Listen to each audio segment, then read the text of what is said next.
Thank you for joining us today for our first Poles of Innovation webinar. Today we are focused on brownfields. My name is Ken Story, and I will serve as the moderator today.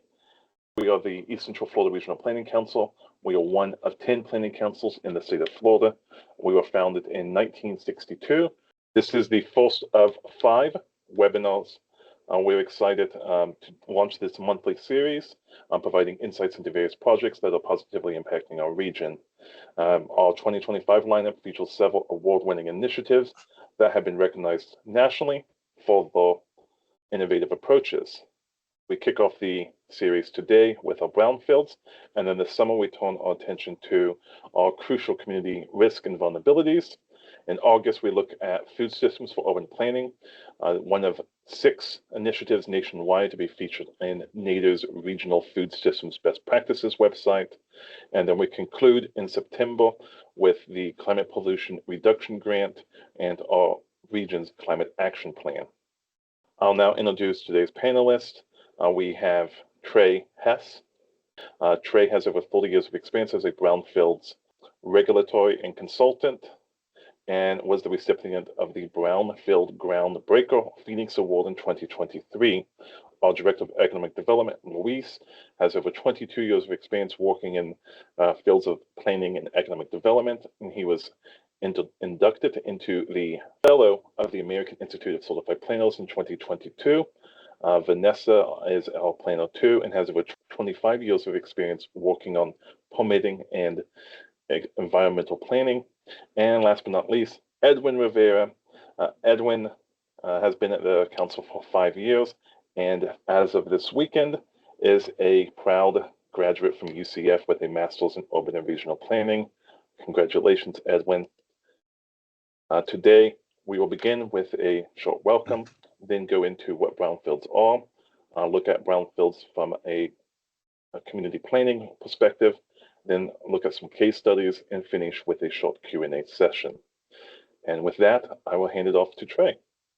All right. Well, thank you, Ken. The first thing I want to do is thank Ken and the folks with East Central Florida Regional Planning Council for putting this on, because I think a lot of times people maybe have a few misconceptions about what brownfields are about, whether we're talking about public entities, public service, public properties, private properties, those kind of things. And looking from the folks that are out there on this webinar, we've got some that are representing a little bit of everything there. So my hope is to frame it up a certain way, and then obviously at the end we'll have a time for some Q&A on this. But probably the first big question, of course, is what is a brownfield? And just keep in mind, what I like to do is I like to take the S out of there. You'll find at times people will, for whatever reason, put what is a Brownsfield or what is a Brownsfield. So they put the S in the wrong place. And as far as I'm concerned, and this is a dad joke, so just kind of deal with a couple of the dad jokes. The only Brownsfield that I'm aware of is in Cleveland, where they play football. So if you take anything away from this session, brownfield, as far as I'm concerned, can be a singular kind of thing. And then if you're talking about plurals, then obviously you have the S on the end. But when it comes to what is a brownfield, we're typically talking about properties that are within your jurisdiction that may be an old gas station, may be an old dry cleaners. In fact, just a heads up, a lot of times these days, most of the newer challenges that we're finding have to do with old dry cleaners. If you think about it, before COVID, you had everybody was dressing up for work, going in for work. We have a lot more people working from home these days. And so dry cleaners, COVID put a pretty big number on those. And so you saw a lot of them closing. And with that, some of the past challenges with perchloroethylene and some of the dry cleaning solvents that are out there do make these properties a little more interesting to clean up and to redevelop than say an old gas station.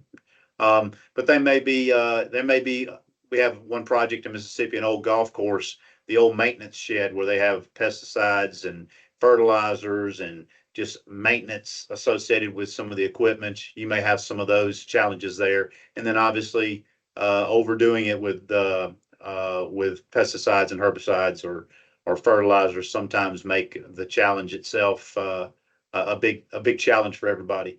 The big thing about this, though, is recognizing that what we want to do is take these properties that have been either underutilized or properties that are abandoned and trying to put them back into the tax base. And so I think the real thing to remember is that we may be dealing with real contamination. We may be dealing with perceived contamination. And so just be aware of that.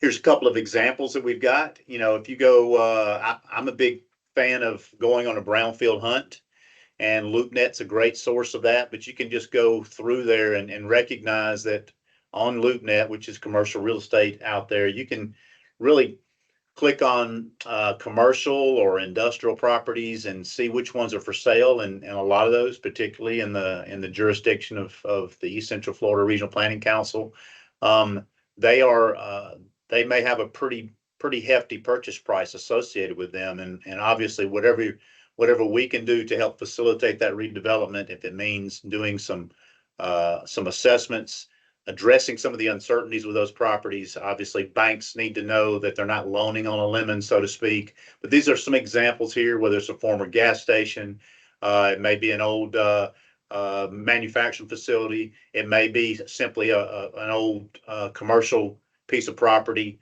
that may need asbestos inspection done before there's a renovation done. So these are some simpler projects. I'm also kind of big into myths and facts, just to kind of give you guys some context. I used to be, until for 25 of my years, I was with the Mississippi Department of Environmental Quality. I was in charge of all the cleanups of Superfund sites, underground storage tank sites, brownfields, voluntary cleanups, similar to if you're familiar with the brownfield site rehabilitation agreements and the VIC-TIC program, similar types of approaches in Mississippi to deal with incentivizing that. But I find a lot of times from my experience, there's a lot of myths out there and a lot of facts. And so I want to go through those just a little bit so you guys can see that's what's going on with that. A lot of people first and foremost think we're talking about the huge manufacturing facilities. We're talking about the closed plant sites, the ones that your governors typically want to see, where 400 jobs were lost. While that is true, and a lot of those do have some industrial pollution associated with them that need to be addressed. Next slide. The real fact about that is most of them are going to be smaller properties, dry cleaners, vacant lots, gas stations. If you go down Main Street in some of the smaller cities and towns in the areas, you'll find that some of the best pieces of property, and I'm just going to use an example, Main Street and Commerce Street, you're going to find that was an old gas station at some point, and they may have been closed. The gas station may have closed, 20, 30, 40 years ago, may still have a tank in the ground. These properties, for whatever reason, may still be out there and not redeveloped. And so think small, but at the end of the day, small properties could mushroom into a bigger catalyst type of project from there. It's got to be contaminated to be considered a brownfield. Next slide. The thing about that is, remember this, most of the time it's the perception. And a lot of the time you're going to find that redevelopment is really hindered by a number of different reasons. And in fact, with an EPA brownfield funding, just for you guys to be aware of, a lot of times there just needs to be a phase one done on the property. And it may be that you find that there is no contamination, or you do an assessment, find not much there, it just looks really bad. And so by eliminating that uncertainty with what it may be perceived to be a problem, you can ultimately get those properties ready for redevelopment and get the developers and the banks that are loaning to the developers much more comfortable with what they need to do for the site. Another myth. So you hear the word super fund, and let's just be reminded, while super fund, there is the fund part of that typically a super fund site is going to be, there's a lot of hoops to be jumping through on that. And so Superfund sites may not necessarily be, and actually for a brownfield grant, they're not a brownfield. They're ineligible for any funding for those assessments or even cleanups. And so while there are Superfund sites out there, and there are some sites that are very large ones, and we've got a number of those in Florida to deal with, they're just not going to be managed in this case because there are some. They're called a Superfund site, and they're on the national priority list for a reason. They've got some challenges with them. So just let's keep Superfund in its own little parking lot, so to speak, because it's got its own challenges, and that's something that's going to take a lot of collaboration. Another myth that we have: environment only, or an EPA only problem, or even I find in Florida a lot of times it's a FDEP only problem. The thing we got to remember is when we're talking about brownfields, and I'm using brownfields in a very broad sense of the definition of that, we're really talking about blight. We're talking about lack of jobs. We're talking about trying to reuse properties. We're talking about many challenges that you deal with that are much broader in terms of crime, in terms of some of these other challenges that you have there. So the solutions with those are really going to, regardless of whether there's an environment only challenge with it, it's really going to hit upon the same kinds of things that planners and that city officials and that developers and that community activists really want to see, and that is trying to make better what is out there right now. And so just be aware that don't get hung up on the environmental side of things. Don't get hung up on the idea that it's an EPA only kind of thing, and don't get caught up in it has to have a BSRA. For some of you that are familiar with the Florida program, the Brownfield Site Rehabilitation Agreements and the brownfield areas that are out there that people come to you for the incentives. It's not always about that. Sometimes it may simply be getting an assessment done. So why do we remediate a property? Well, obviously, as a former regulator and a former public servant, my big thing had always been and continues to be, even with the Boy Scout law behind me, it's about the health effects and trying to make it a healthier environment around us. But let's also remember that by redeveloping or remediating a site, we're also going to be creating jobs, because ideally you're redeveloping that property into something that will then increase economic vitality, and it'll increase property values. It'll also address some of the potential health risks, much of which these potential health risks are really perceived, because a lot of times people are not drinking the water that's underneath that gas station. But again, you also want to think about the future generations that maybe right now we're not drinking that water, but maybe our children or grandchildren may be needing that water resource down the road. The other thing to remember is, how do you remediate?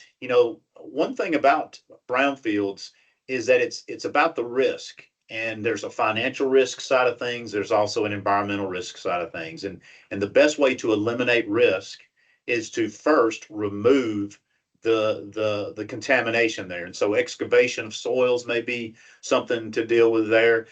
Old tanks may be in the ground. They may be affecting some of the challenges associated with putting fiber optics in, moving, and utilities, those kind of things. They may still have a little bit of sludge in the bottom of them. Let's face it, back in the day, if an old gas station was closed back in the 50s and 60s, that was before EPA was even a notion for somebody to even think about. And so there may still be some residual challenges with that. It might be capping the site. It might be that there is some contamination there, but guess what? To mitigate that risk, you might be able to put a barrier between the people in the area, the residents, or particularly in the case of commercial businesses, by making a parking lot, minimizing the amount of rainwater that might go through it that would push that around. So there's a variety of ways to deal with risk. On-site treatment, we do a lot of injections to deal with that. Bioremediation, nature has a way of healing herself. It may take her a while to do that, but certainly using some different methods to enhance that is a way to do that. And then finally, just something to always remember: it's not always about the soil and the groundwater. Sometimes it may simply be we're trying to get a renovation done for a building that's been around for a while. So there may be lead and asbestos abatement associated with that. And that's a common way of doing things. There is the Florida Brownfields program. through the Florida DEP and also through some of the regional offices that look at getting developers comfortable, getting governments comfortable, getting, for that matter, a lot of the the community members and neighborhoods comfortable with how to clean something up. So when you think of brownfields, remember that there's really two ways of looking at this, and the easiest approach, and there's a lot more to this. When it comes to the EPA brownfields program, the biggest thing with that is that it has with it brownfield grants and brownfield services to eliminate uncertainties. And East Central Florida is an example of one of those entities that has that. Florida, while it does have some of those same situations, whether it's going and doing their own brownfield assessments and some of those kinds of things, they're the ones who create the cleanup criteria. EPA doesn't necessarily say you shall clean up a site to this number to be protective. It really goes down to the Florida folks on that. And so when we do assessments, and when you're looking at assessments out there, just be aware that most of the time they're going to be talking about the Florida cleanup standards, whether it's the groundwater cleanup levels or the residential or commercial numbers associated with soils on that. And then finally, with Florida too, there is some incentives. And let's face it, people don't go necessarily, particularly developers, to clean up a site just out of the goodness of their heart. A lot of times with the VICTIC program, the voluntary cleanup tax credit, there is a lot of opportunities to recoup costs associated with that. And then for the EPA brownfields program, the fact that you can get an assessment done, phase ones, phase twos, asbestos inspections, those kind of things, and not spend the money on the assessments for those eligible sites, you're able to, there is a financial aspect of that, financial incentive to that. So you can put your money towards redevelopment or put your money towards the actual cleanup if necessary on those. There's something to point out about the East Central Florida Regional Planning Council's grant. They have an assessment grant. And certainly if you go to the East Central Florida Regional Planning Council's website, you can download some information to take advantage of these services. The thing I want to point out to most folks here is that there's two ways of looking at this. Number one, the services that are being provided by East Central Florida through their EPA Brownfield grant, it is not a grant to them that they then grant to you, but rather it's the services associated with that. And so you'll see here that when it comes to that, we're looking at the ability to go on public or private land, provided there's a site access agreement from the property owner. Obviously, we're not going to go on somebody's property if they're not interested and feel comfortable with where this thing is headed. But you can also remove some tanks in certain instances, which is an added benefit to the assessment grant aspect of this. Phase one assessments, again, we're trying to eliminate uncertainties so that it makes the property more ready for redevelopment or more attractive to developers. Phase two assessments, some of those can get up in the tens of thousands up to hundreds of thousands of dollars, depending on the complexities there. The way I look at it is saving money on the assessment services through what East Central Florida can do can help save that money for the redevelopment itself, or even if there's a cleanup. If I had put in there to deal with the environmentals of $50,000 as a developer, I could turn around and save that money to do a spot cleanup or use that towards leveraging other dollars. Asbestos inspections, I think a lot of times folks don't really think about that, but really just think about your main streets. And a lot of times you got some old commercial properties that somebody wants to come in and put a new coffee shop or a new boutique or something like that. A lot of time, or a restaurant. A lot of times they're going to want to do some renovations, and with that, they need an asbestos inspection. This will do that. And most importantly, again, think about the uncertainties that we're dealing with here. We may find contamination. We may find contamination that's manageable. And being able to get some cost estimates for that helps the developers, helps banks, helps also communities to figure out the best approach to tackling the cleanup. And there may be a variety of options with that. The final thing I want to point out is EPA's grant program. And the nice thing about an EPA brownfield assessment grant is that it's a zero match grant. It's about 4 years on that. The final thing to point out is next slide. I don't think I have a cleanup grant on there, but just real quick on that, cleanup grants have a little more hoops to jump through, and it's typically only public entities or nonprofits that own the property that can do that. The beauty of this brownfield grant, or excuse me, these brownfield services by East Central Florida, is that it can be done on public or private entity properties. So that the great thing here is you may be a commercial real estate person needing to try to get an assessment done on a piece of property. East Central Florida, through their brownfield program, can do that. So with that, I'm going to hand this off to, I believe, Luis. You're next. Yeah, thank you, Trey, for all this great information. Good afternoon, everyone. Again, my name is Luis Nieves Ruiz, and I currently serve as the Council's Director of Economic Development. Today, I will basically provide you an overview of how our agency has incorporated the Federal Brownfields Program as part of our regional planning and economic development strategies. First of all, it is important to note that all of our work in the ECFRPC is grounded on the concept of community resilience. This is a method that focuses on identifying vulnerabilities that need to be addressed so communities can successfully withstand and recover from external shocks and stressors. To assist with this effort, the ECFRPC has adopted a three-pronged approach called People, Places, Prosperity. The goal here is to help our communities generate wealth and long-term prosperity by harnessing the demographic, economic, and place-based assets of the community. The ECFRPC uses a holistic framework to develop three distinct programs within the economic development umbrella. Our newer program is Brownfields and Community Revitalization, which is the focus of this webinar session. Our Brownfields program was born when we were actually developing our 2017 East Central Florida Comprehensive Economic Development Strategy Plan. The SETS is basically a roadmap to guide economic development within the region. So during our plans discussions, stakeholders identified the need for funding to revitalize older commercial districts and corridors throughout the region.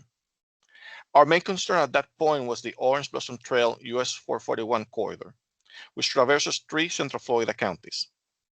So our first step in creating a redevelopment vision for this corridor was to partner with 4 cities located within or near this road to submit our first application.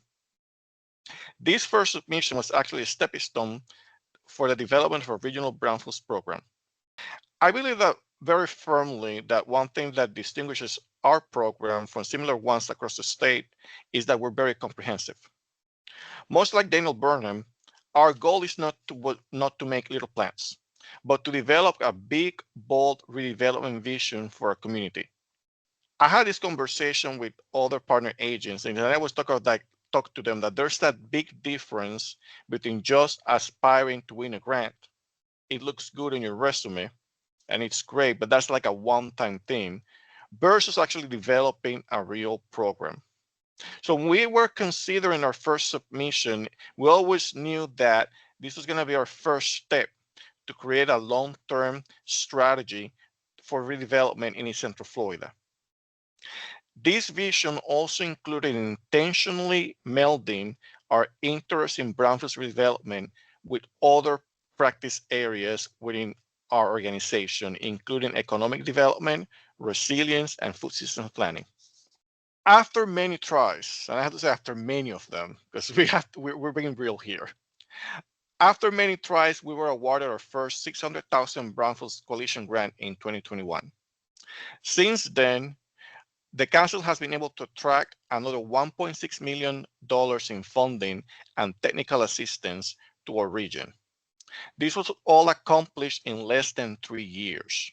So with these monies, we have been able to impact just over 20 properties located all across our 8-county region.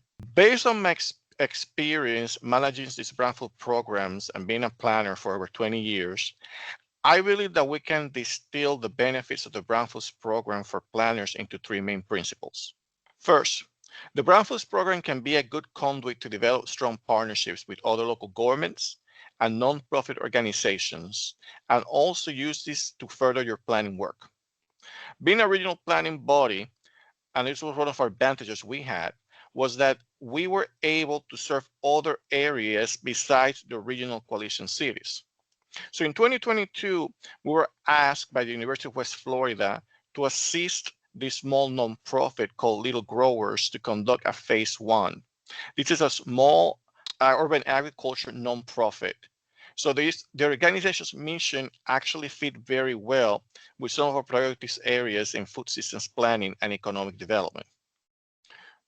So what we have done since started working with, we started collaborating in other projects throughout the past 4 years. Similar to this instance, the ECFRPC used the Brownfields program to supplement existing economic development and vulnerability analysis work completed for the city of Palm Bay. Important here was that the council's work to redevelop the compound site, which Edwin will discuss in more detail later in the webinar. It is important to note that this relationship with both of these organizations proved crucial when we needed to apply for our second coalition grant. EPA had a host of whole new requirements that made two of our previous communities completely ineligible for the program. So we were able to, in a matter of like less than a month, have both Little Growers and the city of Palm Bay join our coalition, which also included the cities of Apopka and Kissimmee. The Brownfield program is also an excellent tool to promote community public engagement in your community. The federal government requires, and this is part of the program, you have to create what is called the Brownfields Advisory Committee. These groups mainly serves as a liaison. BAC members can help to provide guidance and recommendations on the identification, rehabilitation, and redevelopment of potentially contaminated sites. Council staff has also led and participated in many workshops and events across the region to educate the public about the benefit of brownfields redevelopment. As discussed previously, the objective of the council when applying for the brownfields program was to create a redevelopment strategy for the region. We're calling these the resilient corridors. So as part of this process, our staff is currently working to develop a regional brownfields inventory using a variety of sources of information, including property appraiser data and the Data Axle Business Database. The goal here is to identify commercial corridors with large concentrations of brownfields that could benefit from strong redevelopment interventions. Council staff has also created a rubric that will be used to prioritize the sites that are needing assessment. The second step of this process is going to be to facilitate charrettes with the communities where there is a high concentration of brownfields. The purpose of these events is to build the capacity of residents to identify brownfields and other vulnerabilities, help them familiarize with asset process like asset mapping, and help them to develop a skeleton community action plan that they could use to better their communities. Besides these activities, the federal program promotes a variety of eligible planning activities that promote the revitalization and safe reuse of brownfield properties. In the next part of the webinar, Vanessa and Edwin will discuss 2 case studies that depict how the ECFRPC is currently using the Brownfields program to further redevelopment across the region. So Vanessa, the floor is yours. Good afternoon. I'm Vanessa Suazo Vasquez. I'm a planner at the East Central Florida Regional Planning Council, and I've been supporting the Brownfield grant since the previous cycle. Currently, I am collaborating on planning management activities. Our planning council developed 3 land use data analysis and 1 market study of potential brownfield sites. These analyses were included in the Brownfield Closing Report on the benefits of the redevelopment of sites and cleanup activities in our region. Using the GIS map tool, we create a half-mile radius from the sites and analyze the sum of lots, the acreage distribution, and the future land use zone classifications. We select the 35 West Station Street property as an example to discuss the land use analysis and the process that needs to be followed to comply with the Brownfield program.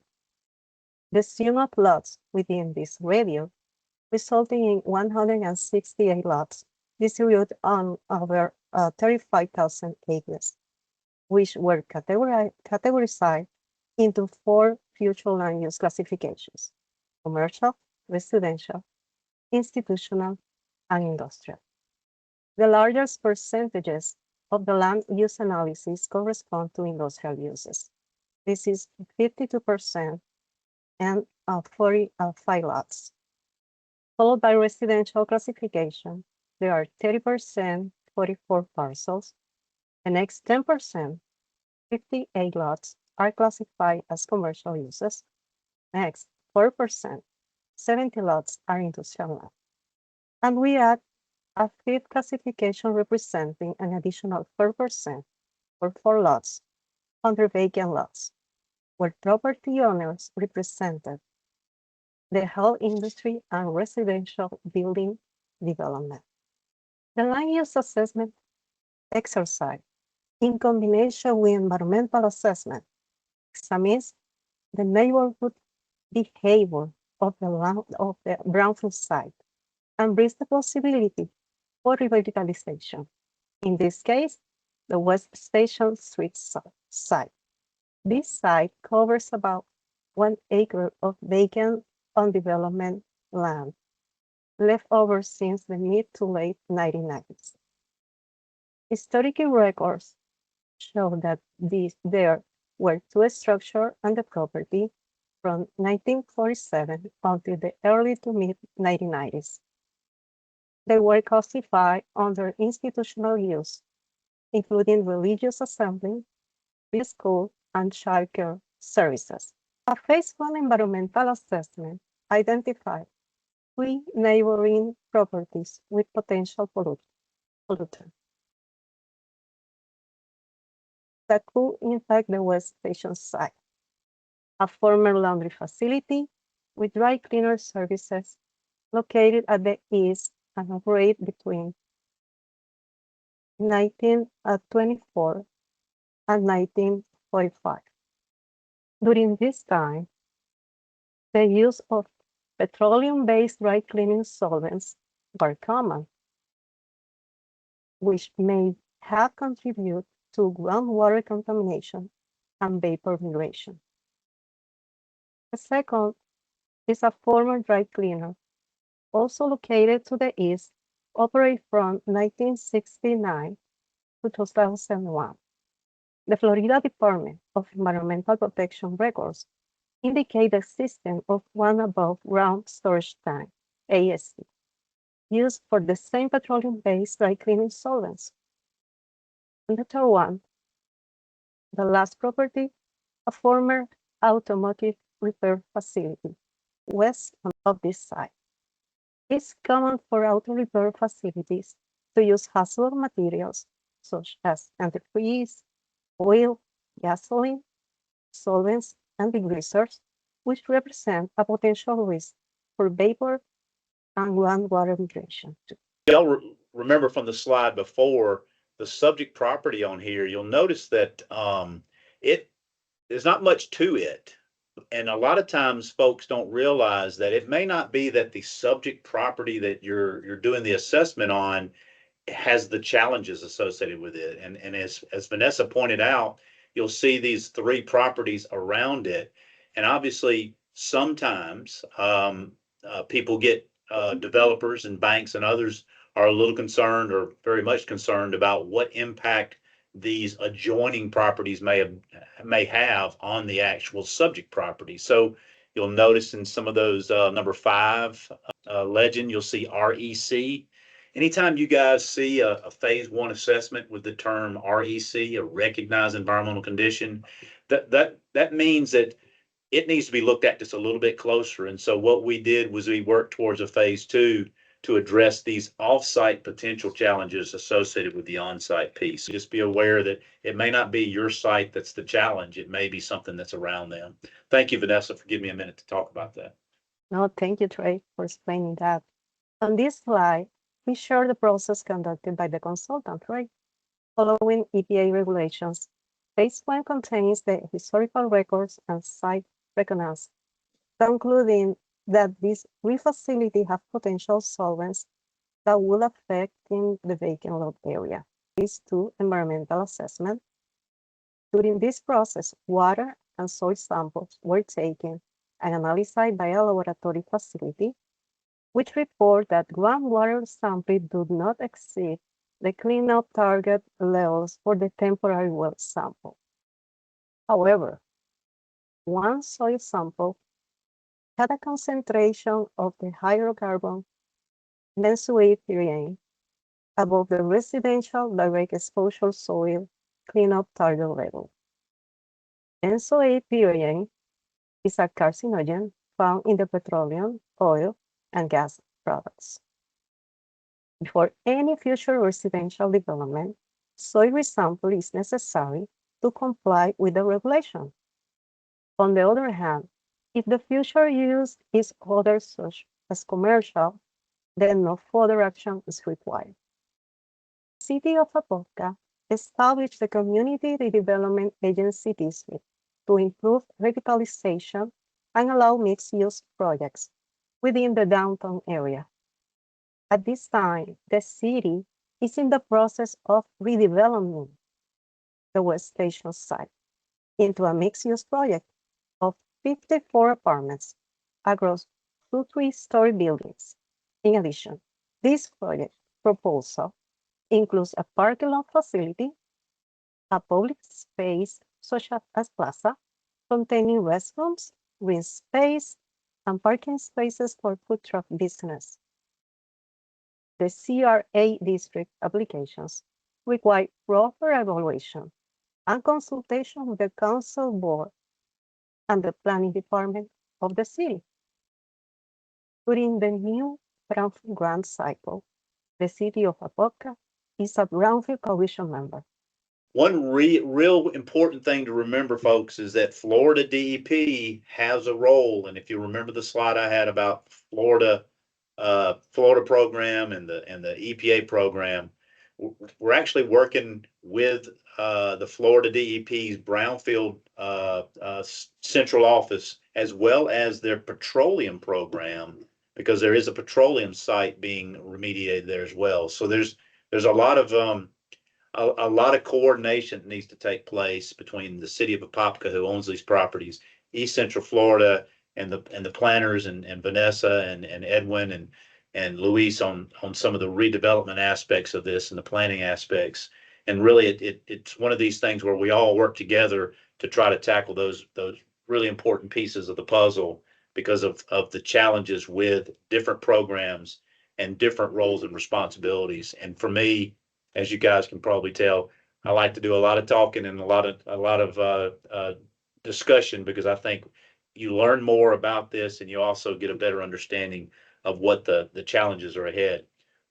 Edwin, thank you again, Vanessa. Edwin's going to talk to us about a really big project here, the compound, and some of the challenges associated with it. So again, thank you, Vanessa, and Edwin, take us away. Awesome. Thank you, Vanessa and Trey.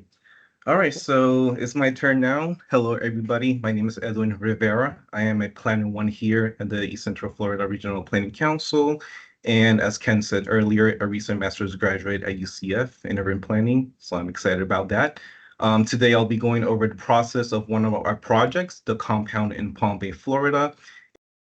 So to kind of start off, I'm gonna define what a pre-planned community is to begin with. So according to the book Pre-Platted Communities, a Southwest Florida Example by Hubert Strout, at least in Florida, a pre-platted community refers to a subdivision where the land has been formally divided and maps of the subdivision has been recorded, even before any development or habitation has happened. Essentially, it's a planned community where the layout is finalized and recorded, but the actual infrastructure and buildings are not present yet. All of these pre-platted communities that never end up being built to their original plan have been a problem statewide. Some examples that you can see of this is in Cape Coral, Lehigh Acres, and Murdoch Village. No community has truly found an ideal solution to the problem. And in terms of Palm Bay, this has been an issue for many years now. There has been many unsolicited activities, like illegal trash dumping, and residents of the city, especially those that live close to the border of the compound, are very desperate for something to change. So all the way back in 2022, the city of Palm Bay contracted us to work on an economic development strategic plan for the city, as they have experienced a lot of population growth, but a bit of stagnation on economic growth and placemaking. So we gave them many recommendations regarding skill training, placemaking, and industry sector growth. Soon after that plan was approved by the city council, they then approached us to work on a strategic plan specifically for the compound based on the good work that we did with the economic plan.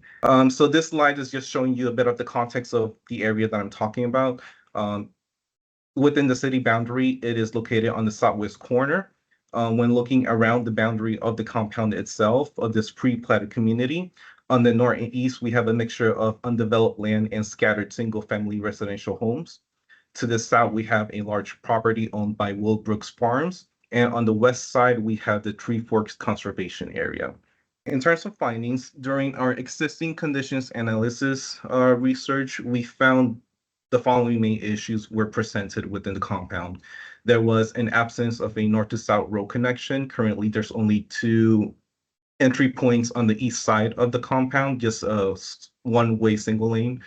Multiple ownerships.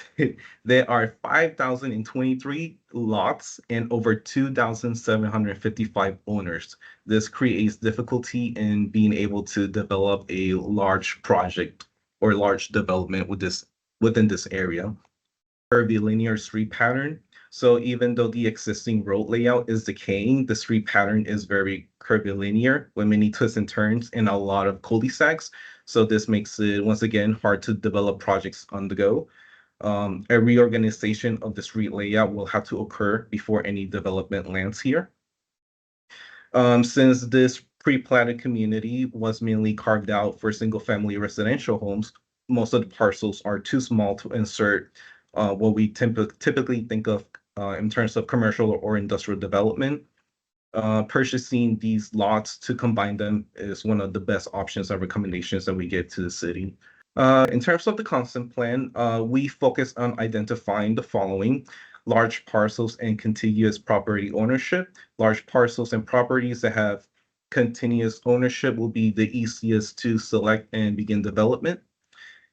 Existing land use, we focus on the parcels with current institutional and commercial designations. The institutional zone parcels are already owned by the city of Palm Bay, which would, in our mind, make development process even faster. And opportunities for infrastructure connections. There is connection to utilities on the northeast corner of the compound. So this will help us connect to sewer and electricity much faster if development is done in the northern section of the compound. Continuing to opportunities. When creating final recommendations to the city, we base our response on the following points. There are large parcels in the north section of the compound, many being contiguous with ownership, which is a good thing. There is a road layout that already exists, the well-accessed J.A. Bombardier Boulevard, that can be expanded in the future with more lanes. The presence of BRP Inc., which is right outside of the north boundary of the compound. BRP Inc. is a Canadian manufacturer of snowmobiles, all-terrain vehicles, motorcycles, and personal watercraft. So the facility that they have in Palm Bay is used for research, development, and testing of these products. And of course, like I said before, the aforementioned existing utility connection that stops right at the northeast corner of the compound will be easy to connect the rest of the area. So with all of this in mind, council staff came up with a recommendation that the northeast area is best suited for development of an industrial or business park. So with all of this process in mind, this is 22, 2023, 2024. So we're now getting closer to 2025 now. The city of Palm Bay was, or at the end of last year, actually, the city of Palm Bay was nominated by EPA's Region 4 office, where they were awarded a technical assistant grant. So this TA grant makes it the first site to be selected in Florida in recent years. So, which means we're in the spotlight, which is good. A fleshed out vision was developed by the consultant firm Vida Nuova, honing in on the vision that we proposed to the city. So in terms of things that are going to be coming up next, with the help of Villanueva's expertise, there is much a clearer pathway now that is available for the city to develop a phasing plan for a much needed industrial high-tech park. Even before we touch the compound in our economic plan, we looked at other parcels within the city because we do know that there is a big need of industrial business parks within the city.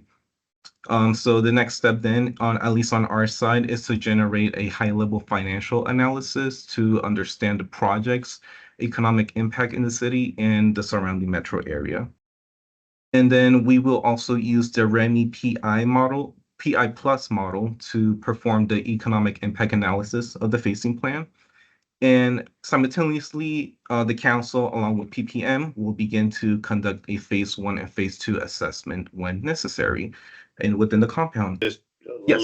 a little more context on this. So that Yes, top please picture do. there. One of the biggest challenges of this project is obviously with Edwin. How many property owners did you say we had to deal with here?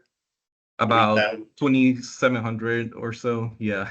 2,700, 3,000. And they're all over a the bunch. world too.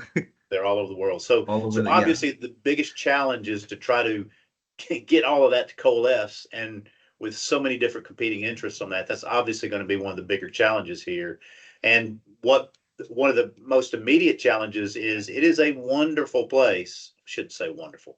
It is a place where a lot of open dumping is going on, and so the city's dealing with the challenges of this just being a place where people put their trash. In this case, you can see a lot of shingles, those kind of things. And while you try to, it's like a whack-a-mole kind of attitude to this that becomes a big challenge. So we're going to be doing some drone footage here soon enough to really get an idea of this massive undertaking and really try to help with the vision piece. And the beauty of Edwin and Luis and the Vanessa and Ken and all the folks at the East Central Florida is that they really have the vision and have the ability with their talents to make something happen here. And just, I'm gonna go Old Testament for just a minute, and then obviously Luis, you're the guy.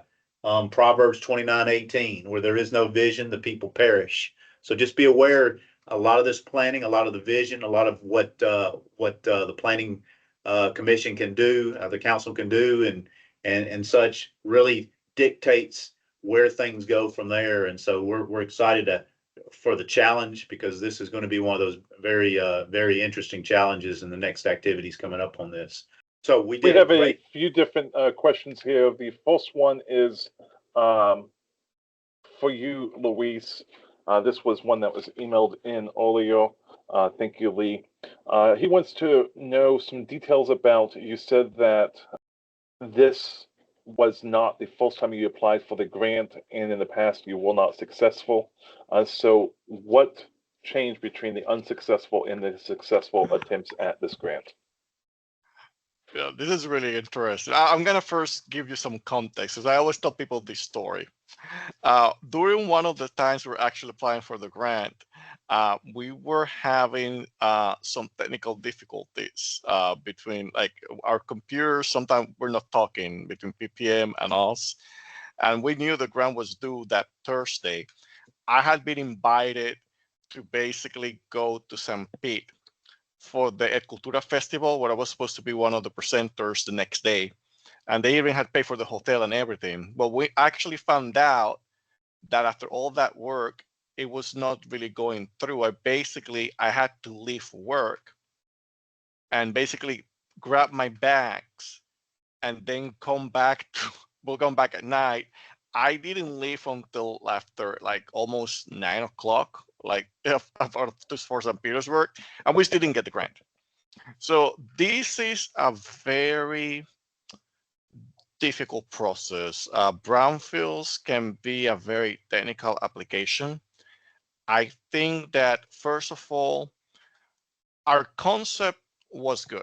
I never said, when we started discussing how we wanted to apply, it was not that you just like getting a couple of local governments together. No, we had the vision that we have this corridor that we want to apply to. I think the concept, the first couple of times we missed the grant by 2 or 3 points. Then we decided to grab another city because I thought it would be a good idea to include that city because it was central to the whole corridor. EPA, when we had the review, they didn't like that. The drop was 20 points. But during most of our applications were actually between 2 or 3 points. I think that everything you need to finesse who we are. I think what happened in our region was that people thought that because we're in Orlando, we're Disney World. And that everything here is hunky-dory and there's no need for brownfields. I even went to one of the brownfield conferences. I was scared. So, well, I can tell you to OBT right now, so you can actually solve some of the problems that we're talking about. So I think that what finally made us successful is that I started attending more of the conference and people started knowing me a little better because there's like also kind of like a trust. They want to like know that if they're going to fund you, you're going to be a winner. And not knowing who you are was a problem. And that's pretty much up with everything. Most of us who work in the consulting world, we're going to get our contracts because people know that we know what we're talking about. So I was really glad in 2021 when after, I think this was like our fourth try, EPA just gave a call right before I was going on vacation to tell me, hey, yes, you received the grant. And we had to basically spend the whole summer planning for that because one thing that I always told, and I still tell when I go to EPA conference, is like, you denied me like 4 times. That's more than what Peter denied Jesus. So I'm gonna make you feel that you made a mistake when you denied me. So in less than 3 years, we had used most of the current grants. We're able to go and apply early for our next grant. So when I talk with people applying for this grant, you need to have a good vision about what you want to do. One thing that I always recommend, and if you are in other parts of Florida, is to try to look to partner with your regional planning council. And the reason behind that is because if you partner with your regional planning council, your area of impact is going to be much, much higher than if you go by yourself or with other cities. Because if you're by the city, you cannot really get away from your area. And EPA is seeing that. And I was told that that's something that's being taken into consideration. But again, with everything in life, you just have to be resilient. And they're gonna tell you no several times. And at some point, somebody will say yes. And that's what happened with us. And look, Luis is being too kind. First off, to me, the thing that's most important is you've got to have a champion, and Luis and his team are champions for this. If you keep up with what's going on, you got to have a champion because they gotta see that this is not just another grant, so to speak. And then Proverbs 29:18, guys, where there is no vision, the people perish. I truly believe that part of the vision on the Orange Blossom Trail and the goal of tackling brownfields that are surrounding some of these communities matters. And then obviously having a very interactive and very engaged coalition partners and Brownfield Advisory Committee on that. So it's not about sending something in on a cocktail napkin and hoping for the best. It's pretty competitive. Just as an example, I believe it was 160 points was the maximum score or the perfect score last year. And I believe if you got 4 points off, 5 points off of that, you didn't win. I don't know about you guys, but for me to make a 97 out of 100 back in high school and college, I wouldn't have passed very much. So it's got pretty doggone competitive. And so I encourage everybody to first start now. The announcements are not going to come out. Excuse me, the grant guidelines are not going out till this fall. The other thing to be reminded is you've got a new administration, and you've seen if you're keeping up with things, which I know everybody on this call is, the words that may have worked for the last 4 years probably are not going to have the same impact than some of the phrasing that you need to be looking at these days. It's about economic development. It's about jobs. It's about reshoring if you've got an opportunity for something like that. But we'll see what that looks like come around the September timeframe when the new round of guidelines come out. That goes great into our next question here from Danielle. Are there reporting requirements related to a grant like this? If so, relatively, how extensive are the reporting requirements? They have moved a lot of that into a database called ACRES, ACRES. If you go Google EPA Brownfield Acres, you can see that. It links back into the Cleanups in My Community program, and primarily on a quarterly basis, that is something that needs to be done. Obviously, anytime you have to get a work plan approved or a sampling analysis plan with EPA, typically the consultant helps on that piece. But I mean, Luis, maybe you can give some thoughts in terms of the reporting side of these. You can do as much or as little as you want to do in terms of if you are wise in who you help select for that. Yeah, for that consulting side. and again, I'm gonna be very bold here, and this is not actually recommending one firm or another. You know what I mean? PPM was the right solution for us. It might not be for you. But it's very important anytime when you're actually doing any sort of project that you're gonna be with someone, a consultant that's gonna be sharing the vision you have for your community. And it's gonna be willing to basically handhold you and do a lot of this work. For me, the quarterly reports, they have not been nonsense. You're basically telling them all the activities that you did, anything from the cleanups to any sort of like information. EPA just wants to see the progress. It can easily take you like less than a week to get it done if you have the right format. But again, that's me when I started this program, and that's another thing you have to think about. A lot of communities, they choose a consultant and they basically go in and let the consultant do all the bidding and all the writing, from communications, from like the reporting, the assessments. And from the beginning, I said that was not going to be us.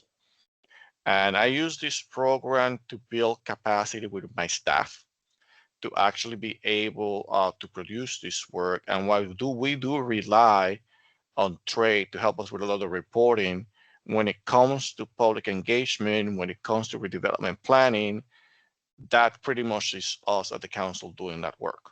Because in the end, we are the ones that are located here, and we're the ones working on behalf of the region. I should add too, so this is sort of a warning.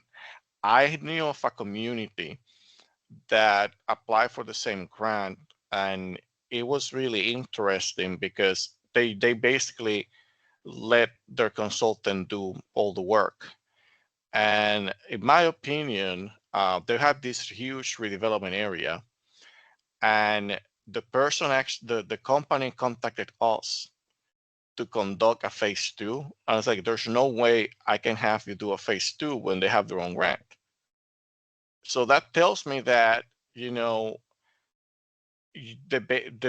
there was not a good synergy between the city officials and the consultant, and you can choose and think who here was in the wrong. But to me, is that me as a public official, I have the first responsibility to make sure that my community gets the most benefits from this investment. But then on the other hand, I want to choose somebody that actually is going to be aggressive at doing this work, because being frank, like you saw, I basically managed 3 programs right now. So I know definitely I cannot be everywhere all the time. So those are really things to think about. And again, we're not endorsing any firm. That's not a goal with the that's not a goal with the council, but it's something that when you care about the public good, you have to understand that those are things that need to be understood, you know? We have another question from Danielle. Before we go to that one, I want to jump over to one that was sent in as a DM here. Can you give some lessons learned from the compound that would be related to other platted communities in the state? I guess I should tackle that one. First of all, never give up. They always think that there's a silver lining. People in Brevard County have been trying, in Palm Bay have been trying for years to try to fix the compound. The advantage that the compound had as a pre-platted community that you're not gonna find in Southwest Florida is that the compound, there's very limited access. And the way it was developed, it doesn't lend itself to people going in and building a house every 3 blocks, like they do in Southwest Florida. We spent a lot of time finding different ways of looking at those lots, anything from the ownership, the size, the location, and we're talking, it was about 5,000 parcels.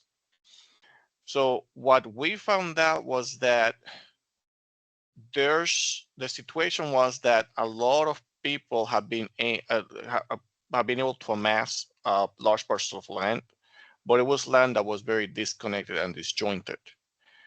That was a problem, and we were able, because we really looked fun, we found those large parcels that were owned by the city of Palm Bay, and the city had been acquiring other lots throughout the compound. And one of the recommendations from the plan was like, don't do that, just focus on the area that could be a winner, which was that northeast sector. We knew from with our work in the economic plan that the city needed a new employment center. This is a city that has a lot of high-tech employment, and their corridors were pretty much filled.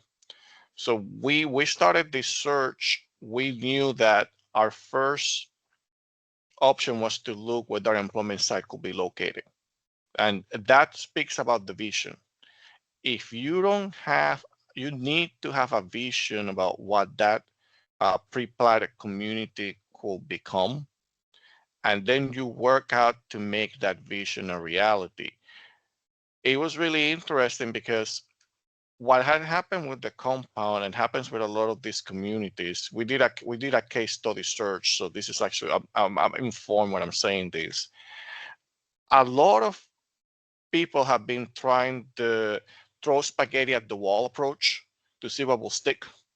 And a lot of ideas, the city held many workshops through the years, but nothing came out of it because none of that was actually comprehensive planning. And your role as a planner is to create some sort of orderly process for this. And we've been at this less than 3 years, and we've been able to show some progress. So we might be the first pre-platted community in Florida that actually comes up with a solution. That's what like, you know, we're like basically, you know, hoping for. But definitely have a good vision about what you want. Do not give up, and there's always a silver lining for what you're for any problem. Thank you. Yeah, and we do have the Q&A still open. Sorry, Trey, do you have something to add to that? Yeah, I was just going to say, so pre-platted communities obviously have their challenges, and Luis has given you some superb advice on that. The other thing to remember is whether it's a pre-platted community, whether it's a large area that you want to take care of brownfields and blight and all of that. The other thing to me is we find a lot of success by eating the elephant one bite at a time. And sometimes, and I think even with some of the work that the Planning Council has done, they're tackling the northern section, if you remember some of the slides on that. And then they're not trying to tackle the entire thing because it's such a large elephant. And I do think what we've found with experience is sometimes it just takes one project at a time that turns into a catalyst for the rest of it. And if you think about it, if I'm a developer, if I see a new something happening here that's kind of small, I'm gonna feel more comfortable making some other things happen on that. So just on any of these projects, don't try to eat the whole elephant. Let's start with one bite at a time, and that at least shows some progress. That's just some thoughts. And again, it's not necessarily in the context of pre-platted communities, because they in and of themselves have their own challenges for sure. Trey, this might be best for you, or Luis. Danielle asked, do you envision AI being able to reduce the administrative burden of reporting requirements in the future? And I want to expand that out a little bit, because I know that you have mentioned drones and other emerging technologies. So can you, A, answer that question, and B, talk some about how technology is evolving? Oh, absolutely. So the first thing is the administrative burden. The administrative burden that I see with brownfield grants right now on the administrative side of things and the reporting side of things, acres is the EPA has kind of moved in that direction because they have so many of these grants that they're trying to aggregate all that through the acres database. Now, what we try to do working with Luis is also give him a quarterly report that shows the various deliverables, and it's really helps me and helps him to have a central repository of some of the information on that. But so I'm not really sure how AI will necessarily fit within this, because we've also got another wild card, we'll call it that, out there, and that's the new administration and what they envision some of the reporting requirements may be into the future. You hear one thing, you hear another. So I'm not sure how that may play out, particularly for brownfields. Now, in the environmental industry and in what we're seeing, AI has become real for all of us. And I've noticed we got some of my friends in the industry and brownfield assessment industry. Drones are one thing. The other thing is creation of phase 1 and phase 2 reports. We're going to see a lot of changes to that. And so the key thing to that is the efficiency of all of that. But right now we got a whole lot of AI hallucinating going on out there, and you still got to have that human judgment to make sure that that AI is not getting too far off on things. But it's a reality that we're all going to have to deal with in all of our world. Just to give you an example real quick, I mean, I've been able to take a number of reports, because if you do a phase 1 20 years ago and then 10 years ago and phase 2s and all of this, eventually you're going to have 2,000 pages worth of documents over time. And I've been able to load that up into an AI model and say, give me the summary of this, and then ask the right prompts that then will say, well, what do you recommend as an intermediate or immediate, intermediate, next plans for this property. And it's amazing how accurate that is when you look at it in the long run. So Ken, hopefully it won't take away all the fantastic things you're doing here, but certainly we all got to think about how we use this tool to make our jobs and make our lives easier. And that is the end of the questions. I just want to remind everyone that this is the first of a webinar series. We have 4 more coming up on the 3rd Thursdays of the month. Our next webinar will be on June 19th, speaking on risk assessments and FEMA's community risk scores. If you'd like to have more information regarding brownfields or anything we spoke about today, please reach out to us, and thank you for joining us.